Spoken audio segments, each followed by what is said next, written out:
good morning, or afternoon, or evening, whatever time it is for you where you're watching right now. I'm going to answer some questions. I asked for people anonymously to ask questions on Instagram, and I'm interested in seeing what they are. So, PT questions. First question I've got here, how long will it take until I start seeing results? It depends. When it comes to seeing results, generally, I like to break it down into three kind of segments. The first kind of like month or maybe 2 months, depending on how hard you're training or how much you're doing, your body will be changing and will be healthier, but you won't see any like visual results. You might feel better, but you'll go, I haven't changed much. Then the next kind of phase is other people go, oh, okay, you're looking really good, you're changing loads, and you'll go, oh, I don't feel much different. Like there might be one or two things you see. Other people see those results because they don't see you as often. Generally, I say after 3 months, you would have seen a couple of results. Some things kicking off, whether it be like, I see more veins in my arms, or oh, I've dropped this amount of size on my body. But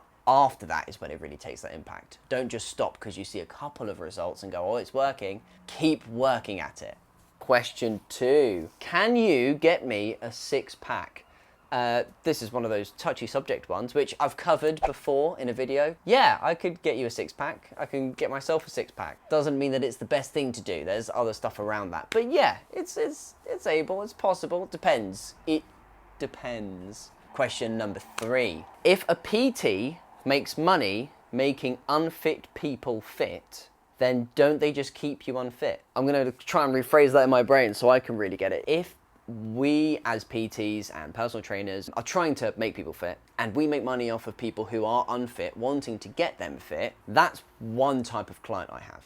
One type of client is they're unfit and then they want to become fit. Predominantly, my clients have already been through that, and now they're like, oh, okay, I want to achieve this goal in relation to fitness. I want to do this thing. I want to get stronger. I want to get faster. The thing that gets me going is like, oh, okay, now let's try and get this heavier lift. Let's try and build some more muscle. Let's try and look a certain shape, balance out your strength. A lot of times it's just, right, we need to train legs more if it's a guy. And I personally feel like it's important to make sure that, for me as a PT, I enjoy the thing that we're doing. So I always want to make people fit. However, taking it from another perspective of I get thinking, well, keep them unfit and then they can train with you forever. For me as a PT, I wouldn't want to have my clients stay unfit, because when they get fitter, they tell their friends that they're fitter, and they show that they've lost body fat or gained muscle. They're walking billboards, and then those people go, how did you get so fit? And they go, well, Alec the coach trained me, and now I know how to lift weights above my head and go for runs and eat healthy foods. And all of those things, which personally makes the world a better place because we're all happy and healthy, being able to enjoy your food. They're walking around, living life as happy as they can.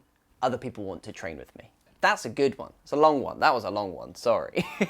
Question 4. Why do people use PTs, personal trainers, instead of online classes?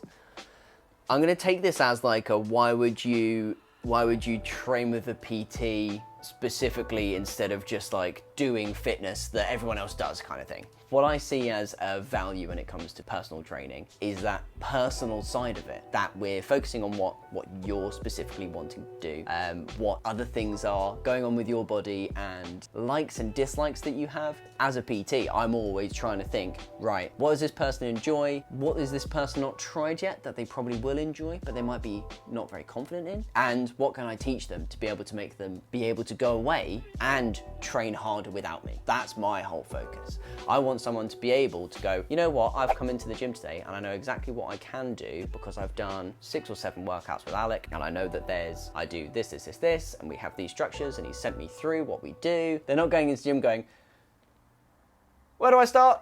What do I do? So with personal training, you're building your confidence. You're building your understanding of someone going, yes, that's correct. Ooh, that's slightly not correct. Move your knees. Or this is an exercise that's really good for you because blah, blah, blah. And you can't really get that from generalized classes or not having someone there to be able to explain to you exactly why you're doing what you're doing. That's the most important thing.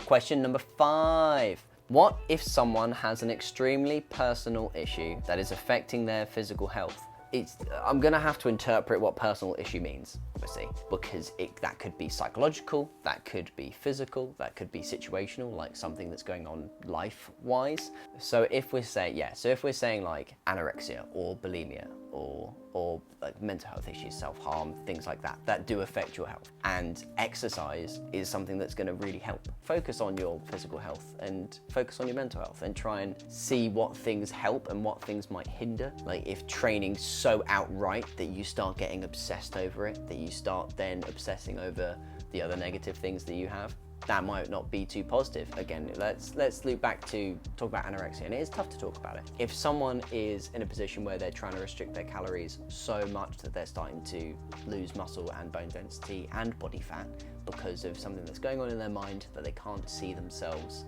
as what they truly look like and what is a healthy range. You know, healthy range is so subjective right now. BMI, we talk about muscle, we're talking about just mental health. Now we're getting a lot of body positivity coming out, which is great, and being happy in who you are, because that's the most important point, but then also doesn't mean that that's specifically healthy. So where we're starting from I'm happy with who I am is a great building block to then go to, and now my physical fitness and health is getting better. Because if you love who you are, you should be able to eat whatever you want, but to a point where it's going to enable your body to do things and go out and be happy and be healthy.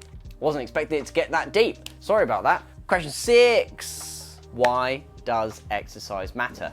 Well, so it depends on what that is. Again, depends. It depends. That should be a top. We should make a t-shirt that just says it depends. Here's the thing. Exercise matters because it will make you be able to perform better out in the real world. It will make your heart healthier. It will make your muscles want to move more. You won't have as many pains in your body. Your posture will be better.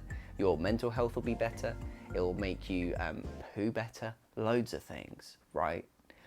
But also, what about nutrition? If we're saying it's like that's the comparison, exercise versus nutrition, it depends. It depends. If you're trying to lose body fat or if you're trying to build muscle, everything is based off of focusing on nutrition. That's obviously way too much to get into in this video right now, is everything about nutrition and, like, you know, proteins, carbs, fats, alcohol. Where does sugar lie in that? Should you have sugar? What amount of calories should I have? Is a potato good? Do personal trainers do things they tell their clients not to do? Yes.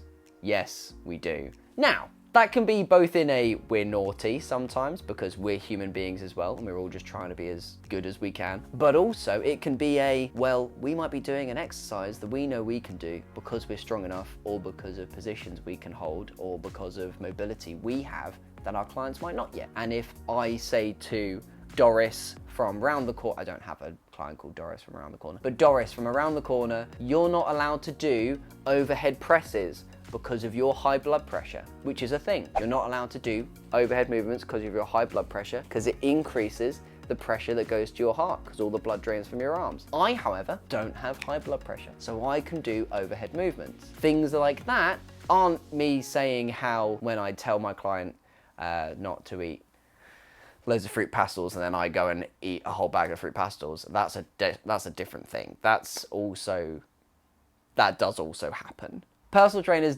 do things that we don't tell our clients to do, but that can be both a positive and a negative. Do as we say, not as we do. No, do what we do as well. We train well. We try and keep nice and fit. At least a lot of PTs. It depends. If you've enjoyed the video today, please subscribe. It's gonna mean that you're gonna see more videos. We release them every Friday. I hope you've enjoyed the questions because they were sent from you guys. If you have any questions, drop them in the comments or send them on Instagram at Alec_the_coach and also on Facebook at Alec the Coach as well. It'd be really great to hear more questions from you guys, be able to answer those, and maybe I'll learn something along the way about myself of whether I need to actually eat all those fruit pastels.